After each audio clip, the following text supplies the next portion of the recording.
ये देखें, ये श्रीनगर के अंदर का वाक़या, ये कश्मीर के अंदर ये न्यू वर्ल्ड की टॉपस्ट ब्रिज बनाई गई है, उसके अंदर ये वाक़या है जो कश्मीरी सारे मिलकर जश्न आज़ादी मना रहे हैं इंडिया के झंडे उठाकर, और किस तरह से वो जा रहे हैं ये देखें।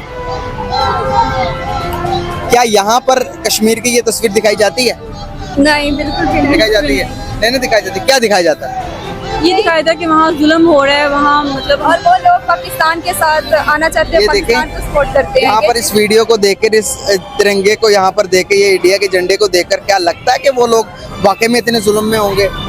ब्रिज के ऊपर देखे पूरे इंडियंस ही सारे बच्चे भी है स्कूल के, ये दुनिया का सबसे बड़ा झंडा बनाकर ये घूम रहे हैं। आप ये देखो बेइज्जती कितनी हुई है, ये तो बताओ। ये तो अब जो ये तो सियासतदानों के मुंह पे थप्पड़ ही है ना, और कोई सारे पाकिस्तानियों के मुंह पे थूक रहे हैं कि देखो बेइज्जती अपनी। पाकिस्तानी अवाम कुछ नहीं करती, ये बेवकूफ अवाम है, यहाँ सियासतदान लूट के। आज हमारा झंडा नहीं लगा, कल को दुबई आपको पता है एक हब बनी हुई है, कल को दुबई के वीज़े बैन कर देंगे, तो पाकिस्तान का भी फिर वही होगा। ऑब्वियसली इंसल्टिंग बात है हमारे लिए, इंसल्टिंग से ज़्यादा हमारे लिए फिक्र की बात है कि हम आगे क्या। अच्छा नहीं, बात वही ना कि बात इज्जत उसी की होगी जो दूसरों को इज्जत देगा। ये चीज हम क्या करते हैं कि हम भीख तो मांग लेते हैं, वक्ती तौर पे पैसे भी ले लेते हैं, लेकिन हम अंदर से वही हैं जो हमारी नेचर हो जाती है कि हम धोखे के ज़हन में बैठे होते हैं, शॉर्टकट के ज़हन में बैठे होते हैं। वो इन्वेस्टमेंट लेते हैं, ये हेल्प लेते हैं। इंडियन जो है बाहर, मैं यूके में रह के आया हूँ, इंडियन की वहाँ जितनी इज्जत होती है पाकिस्तान को वो बुलाते कोई नहीं उधर। उसकी क्या रीजन है? ठीक है, यानी जब आप हर वक्त उस जैसे कहते हैं दौल गाने के चक्कर में रहेंगे, हर वक्त शॉर्टकट ढूंढेंगे, आपका एजुकेशन सिस्टम जो है वो चीज प्रोड्यूस नहीं कर रहा जो इंडिया का एजुकेशन सिस्टम प्रोड्यूस कर रहा है। हम 50 ईयर तो वैसे ही पीछे हैं करिकुलम वाइज इंडिया से, इंडिया से क्या पूरी दुनिया से, तो हम कहाँ स्टैंड करेंगे? दोस्तों, ये उन जिहादियों के मुंह के ऊपर एक तमाचा है जो हमारे कश्मीरी भाई बहनों ने मारा है। तिरंगा लहराकर, और सबसे बड़ा तिरंगा लहराकर पूरे ब्रिज के ऊपर 10 किलोमीटर चलकर वंदे मातरम गाते हुए पाकिस्तानी देख देख के जल रहे हैं। दोस्तों, असल में बात यही है कि उनको तो ये उम्मीद ही नहीं थी, लेकिन अब धीरे धीरे उनको ये समझ में आने लग गया है कि भारत कश्मीर ले चुका है, और बाकी का जो बचा खुचा कश्मीर है जिसे हम POK गिलगित बल्तिस्तान कहते हैं, दोस्तों वो भी बहुत जल्द हम ले लेंगे। आप देखिएगा, क्योंकि आने वाले जो दिन है पाकिस्तान के अंदर वो बड़े भारी हैं। पाकिस्तान को कहीं से अब कर्जा नहीं मिल रहा है।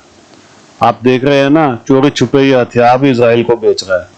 तो पाकिस्तान जितने गलत काम हो सकते हैं वो करने की कोशिश कर रहा है, लेकिन उसकी अर्थव्यवस्था चलने वाली नहीं है। दोस्तों, पाकिस्तान के टुकड़े होना निश्चित है, ये बात लिखित है, और ये होएगा ही होएगा।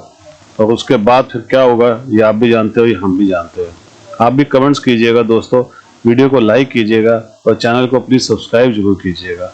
Thank you very much. Jammu and Kashmir के अंदर भी क्या लगता है कि लोग आज़ादी मना रहे होंगे कि 15 अगस्त की मनाएंगे, 14 अगस्त की मनाएंगे? कौन सी आज़ादी मनाएंगे वो लोग? मेरे ख्याल से उनके लिए तो आज़ादी है ही नहीं, क्योंकि मतलब इतना वहाँ मतलब जुल्म किया जा रहा है। हम जितना मर्जी कह ले, लेकिन इंडिया में बहुत एक्सट्रीमिज्म हो रहा है और वहाँ बहुत जुल्म हो रहा है। अब इनका उनके ये हालात हो गया कि ना वो चाहते हैं कि वो मतलब वो चाहते हैं कि ना वो पाकिस्तान से मिले और ना चाहते हैं वो इंडिया से मिले। तो उनके अंदर तो बिल्कुल ही ऐसे आज़ादी की कोई चीज़ ही नहीं है ना, खासकर जम्मू कश्मीर के अंदर। ओके, आपको ये बात किसने बताई है? मीडिया से देख के सुनी है या फिर पॉलिटिशियन ने बताई है? किसने बताई है ये बात आपको? आप बताइए। बेसिकली बुक्स वगैरह पढ़े हैं, ये न्यूज़पेपर पढ़ते हैं तो उसमें बेसिकली पढ़ा हुआ है। हिस्ट्री की स्टूडेंट मैं ऑलरेडी, तो इसमें पढ़ा हुआ है। बिल्कुल सही होगा कि हमारी हिस्ट्री में ये पढ़ाया जाता है कि इंडिया के अंदर जुल्म होता है, और वहाँ की मीडिया ये बताती है कि पाकिस्तान के अंदर माइनॉरिटीज खतरे में है। ये देखें, ये श्रीनगर के अंदर का वाक़या, ये कश्मीर के अंदर ये न्यू वर्ल्ड की टॉपस्ट ब्रिज बनाई गई है, उसके अंदर ये वाक़या है जो कश्मीरी सारे मिलकर जश्न आज़ादी मना रहे हैं इंडिया के झंडे उठाकर, और किस तरह से वो जा रहे हैं ये देखें। क्या यहाँ पर कश्मीर की ये तस्वीर दिखाई जाती है? नहीं, बिल्कुल भी नहीं दिखाई जाती है? नहीं दिखाई जाती। क्या दिखाया जाता है?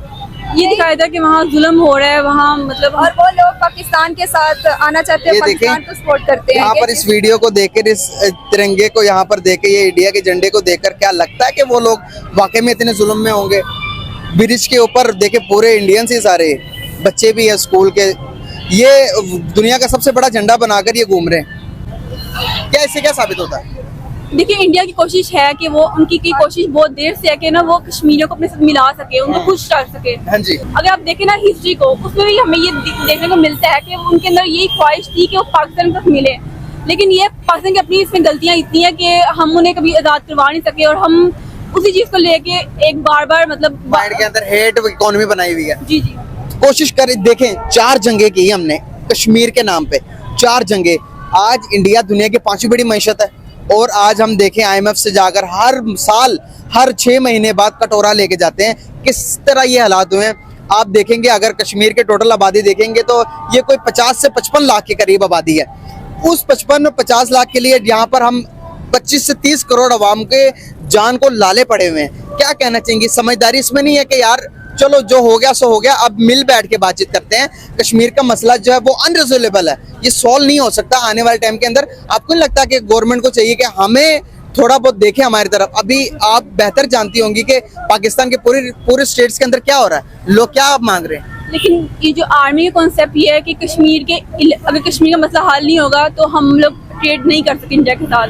बहुत बड़ी उसके अलावा ये कि हम खुद कोई काम नहीं कर रहे हैं, मतलब हमारे पॉलिटिशियन इतने करप्ट है कि हमारे कोई फैक्टर ऑफ प्रोडक्शन है ही नहीं है, बिल्कुल कुछ भी नहीं है। हम लोग सिर्फ IMF के पास जा रहे हैं, यहाँ तक कि IMF से पहले भी दुनिया थी। कंसेप्ट हमें बताया जाता था स्कूल में, कॉलेजेस में, यूनिवर्सिटीज़ में कि भाई इस्लामिक कंट्री सब मिल के इकट्ठे हैं, OIC है, ये है वो है। तो फिर इसका मतलब ये कंसेप्ट तो यहाँ पे ख़त्म होता नज़र आ रहा है। यहाँ तो ट्रेड की बात हो रही है, इक्वालिटी की बात हो रही है, चाहे कोई मुस्लिम कंट्री है चाहे नॉन मुस्लिम कंट्री है, सब मिल के जो सा वो बिजनेस के ऊपर फोकस कर रहे हैं। बट हमारा ध्यान आज भी वो मुसलमान, वो भाई, वो काफर, वो भाई नहीं।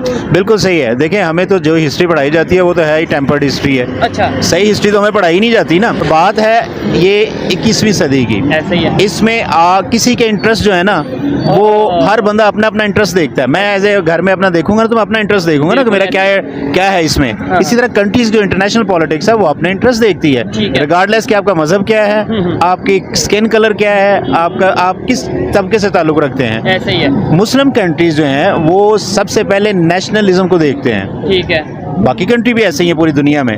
जो नेशनलिज्म को देखता है ना वो रिलीजन नहीं देखता। ठीक है। उन लोगों ने अपने नहीं, मैं आपकी बात को यहाँ पे काटूंगा। सॉरी, आपने बोला मुस्लिम कंट्रीज नेशनलिज्म को देखते हैं। हम पाकिस्तान एक इस्लामिक कंट्री है, ठीक है। जी, जी। यहाँ पे आप 100 लोगों से पूछ लें कि रिलीजन फर्स्ट या फिर नेशन फर्स्ट, तो आपको 98% लोग यही कहेंगे कि भाई हमारे लिए तो मजहब पहले है। तो नेशनलिज्म कहाँ हुआ? यही तो बात मैं कह रहा हूँ हाँ। कि वहाँ पे कंट्री के जो लोग हैं वो ये कहते हैं कि रिलीजन हर बंदे का पर्सनल है। बिल्कुल। यहाँ पर्सनल नहीं है, यहाँ पे प्रायोरिटी दी गई है रिलीजन को और नेशनलिज्म पीछे चला गया।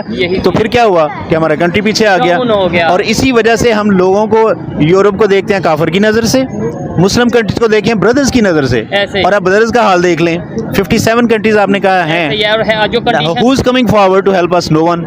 व्हाई?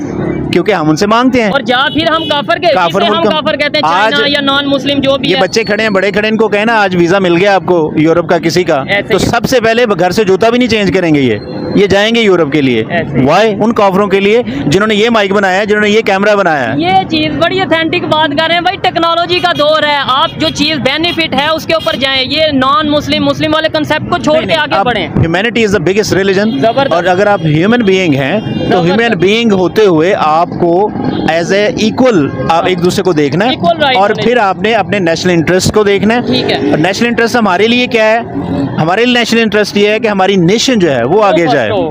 रिलीजन आगे ना हो। अगर रिलीजन की बात हो तो सेकंड बिगेस्ट रिलीजन इस्लाम है, ठीक है। बिगेस्ट रिलीजन जो है वो क्रिश्चियनिटी है। बिल्कुल। ठीक है। तो अगर बाकी रिलीजन हो, हाँ, जैसे हिंदू है, ऐसे ही है। हम उसको डिवाइन रिलीजन नहीं समझते, बट उसके बावजूद वो हमसे आगे क्यों है? बिकॉज वो नेशनलिस्ट हैं और वो बिजनेस और ट्रेड पे यकीन करते हैं। बिल्कुल ऐसे ही है। इंडिविजुअल मजहब हर बंदे का इंडिविजुअल है। यही चीज है। अगर इसी हवाले से इंडिया की अगर बात करते हैं, वहाँ पे शायद हमारे से ज्यादा, शायद नहीं कंफर्म वाली बात है, ज्यादा। हमारे से ज्यादा ज्यादा हैं। मुसलमान। वहाँ पे हिंदू भी हैं, सिख भी हैं, क्रिश्चियन भी हैं, ठीक है, सब रह रहे हैं। लेकिन वो बड़ी तेजी से डेवलपमेंट की तरफ जा रहे हैं। वो पूरी दुनिया में अपना नाम बना रहे हैं, रिलेशन बेहतर कर रहे हैं इस्लामिक कंट्रीज के साथ, जैसे मैंने भी बताया जी, दुबई जी, के जी। साथ। क्या वजह है? इंडिया का देखें ना, आप इंडिया की बात करें, 600 बिलियन की इकॉनमी है। उनका जी जनाब उनके रिजर्व्स हैं, बिल्कुल। और हमारे सिर्फ 9 बिलियन रिजर्व हैं, जिनमें से 4 बिलियन इन्हीं इस्लामी मुल्कों ने हमें उधार दिए हैं।